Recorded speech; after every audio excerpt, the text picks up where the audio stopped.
Yep.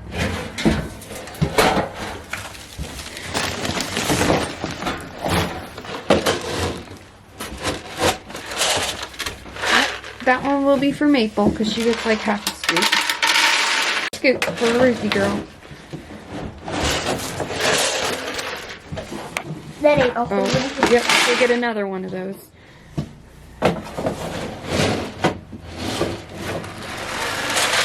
Yep, good girl. Perfect! Now you're gonna put the garlic in it? Yep, we're gonna put garlic in it because we've had runny noses and it's good warmer. Hey, hold on, we gotta put some of this in there. Oh.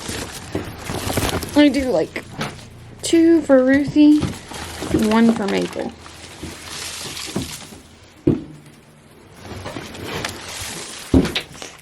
Does this help you then? Yep. It's like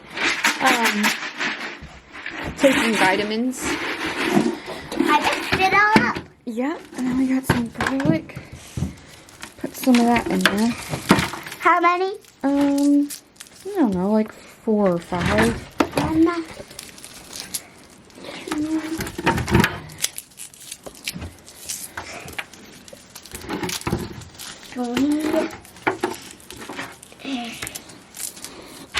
What's wrong with this one?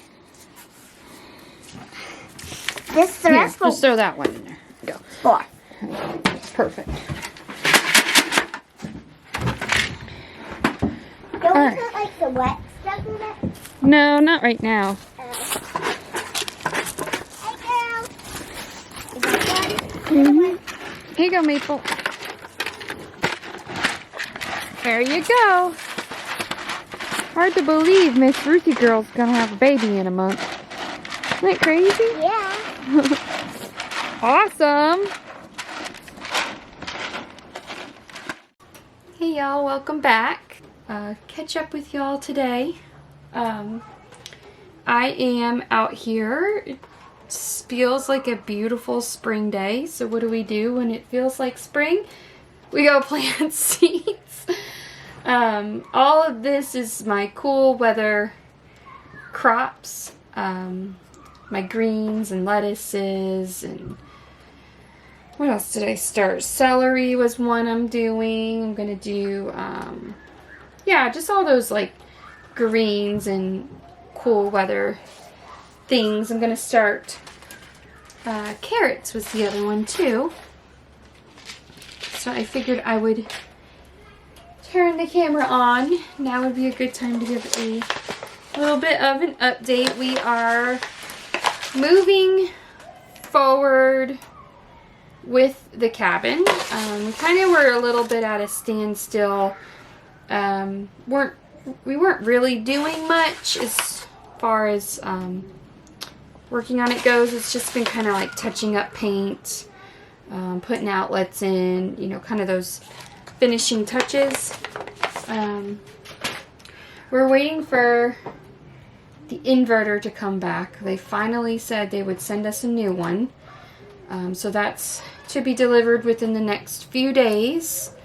And once we get the inverter set up and we know everything is fully functional, we plan to move in. So we're hoping next week. I'll do a whole tour and update on that, but really I've just been trying to take it easy with my other pregnancies. I have had blood pressure issues. It's kind of been like the thing, I guess, I deal with in pregnancy, and it's kind of creeped up a lot earlier. Normally it's something that happens at the very end and I end up going into labor and it's not even an issue. But I just hit 3rd trimester and already it's starting to kind of creep in. So, I have just been laying low and taking it easy while Aaron goes up and works on the cabin. So, it's kind of one reason why we haven't had very many videos lately. I just haven't been able to put the work into it, unfortunately. I hate that, but I've got to stop and take care of my baby and my babies. I sowed, you may have noticed, I was sowing these trays a little dense. I was putting a lot of seeds in each cell. That's because this year I am determined to not buy any more seeds. And I know that sounds, oh yeah, okay. I have so much seeds, like so many seeds, that I need to use them. You know, eventually their germination rates, oh my gosh, I'm so tired. Eventually their germination rates go down. And they'll still grow. It's just that your seeds just may not all of them may sprout. So I don't want to put just one in each cell and then have to go back and resow them. I would rather thin them out or separate them, give them away, you know, whatever, than to risk taking up space or missing out my window. I don't want to miss that window. Also, I'm sowing a little dents because I mentioned giving some away. If you have any friends who garden, who rely on their garden heavily, like I didn't realize how much we rely on our garden. Sorry, part of my distraction is my kids are playing and I stop because I can't tell if I need to go check on them or intervene, but I think they'll come get me if anything major happens. I didn't realize how much we relied on the garden until this year. When the garden was in full production, we had just moved into the camper and had just found out I was pregnant. And I just couldn't devote the time to it that it needed. I couldn't harvest like I wanted to. I didn't have a setup or a space to preserve like I normally would. And honestly, I'm, in a way, this is going to sound really bad coming from me.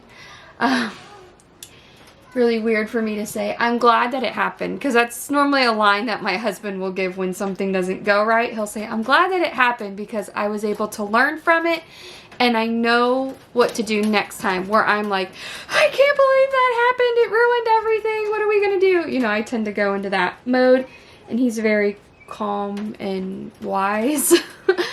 But it made me realize that I needed to have things in place so that we're not relying on our current situation, because things can change. I got pregnant, I was sick, we moved out of our house, we were in a camper, and I had no backup plans. Fortunately though, my community came to the rescue. They did help out a bunch. They came over and harvested. We did can, so what I did put up,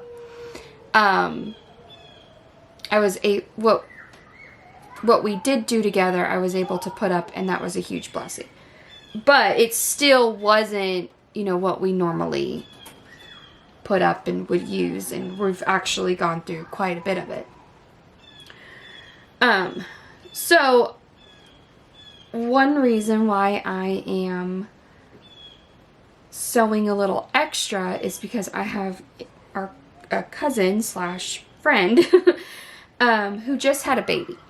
And so she's not in any position to start seeds. Like, this is, when you're postpartum like that, really, it can get overwhelming. We all know how that goes. So I texted her and was like, I'm going out, I'm sowing seeds in the greenhouse. What do you want? Basically, this is what I'm doing. How much do you want? And she told me. So if you have any friends who garden, I said all that to say this. If you have any friends that garden, who rely heavily on their garden, or, you know, they're just getting into it, it can be discouraging not being able to give that time to it like it needs. And I know how much it meant to me when my community came through. So in the back of your mind, just something that I'm suggesting to keep in mind, sow a little extra, especially if you have the seeds, especially if you have the dirt, the tray, the space. So a little extra for them.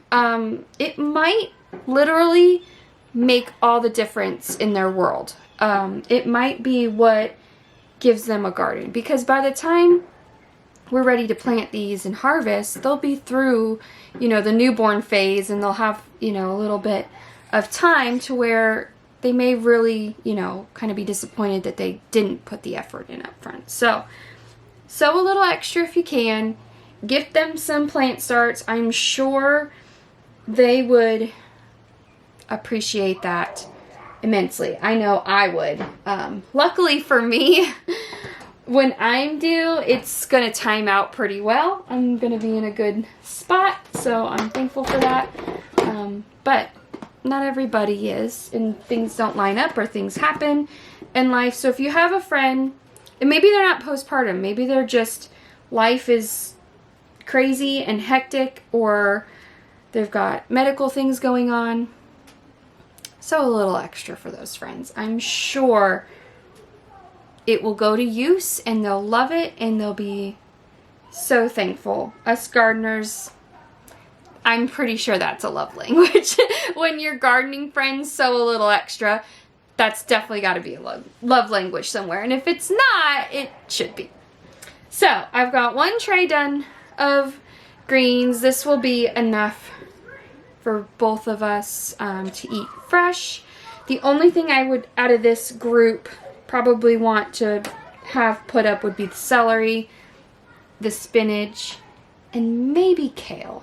I have froze kale in the past, but I would definitely rather have frozen spinach over frozen kale. I just like the texture better. I like the flavor better. I really use kale fresh, or we'll make like kale chips or something, but it's not something I preserve. It's something that we just eat fresh. But celery, I had a few years ago put a lot of celery in the freezer, chopped it up, and then I could just grab handfuls to add as I was cooking, and that was amazing. So I planted a lot of celery this year. So the year before last, I started my carrots in trays, this little one, in the greenhouse, and when they all germinated and they had little fluffy tops, I potted them up into a bigger tray, which they say you're not supposed to do with carrots. They won't like it and they won't do well, but that has been the only way I've been able to grow carrots. If I direct sow them out in the garden, I don't know if, first of all, they don't germinate well, which I don't know why. Maybe probably because I don't have irrigation set up. But also the little bunnies come and eat all the tops off and kill them. So if I do it this way, I can get them big and established. And if the bunnies eat some of the tops, it's okay because they're big and established. So just a little carrot tip. And then these guys I planted in September, and I brought them in when it got down to like 0 degrees because I just didn't want to take a chance. But I hope to put these guys out in March, and I'm going to start more seeds, more onions in the next day or two. Okay, I want to show you this tray of starts. I started these guys in the camper. These are all broccoli, cauliflower, cabbage, Brussels, and if you've ever lived in a camper, you know you don't have much room, especially for seed trays. So I had been watching the weather and decided it's fine, they can go in the greenhouse. Well, that night the temperatures must have really dropped because you can see there's a little damage on them. Like it got too cold, but I'm just gonna let them go. Some of them I'm not sure that they'll bounce back, but that's okay. But you can see, like, even on this one, it's got a little tiny leaf sprout. So hopefully that means they're gonna bounce back. It's just the challenges of gardening. You just gotta keep going. I really did not think this would have been a problem. I really didn't expect there to be any sort of damage on them, especially because, like, these guys were in the greenhouse when it was like 0 degrees outside. And they weathered just fine. Like you can, like I don't see any signs of frost damage. Even this lettuce is growing fine. But I think because these had been out all winter long, they've acclimated, where these guys were in a controlled environment and they weren't acclimated. So they got a little shocked. So just a little tip and something to take into consideration when you're moving your seedlings from the house into maybe a greenhouse or start hardening them off. Take that into consideration, how well maybe they're acclimated to the different temperature fluctuations. Because really, there's no reason why cabbages and cauliflower can't stand 20-30 degree temps.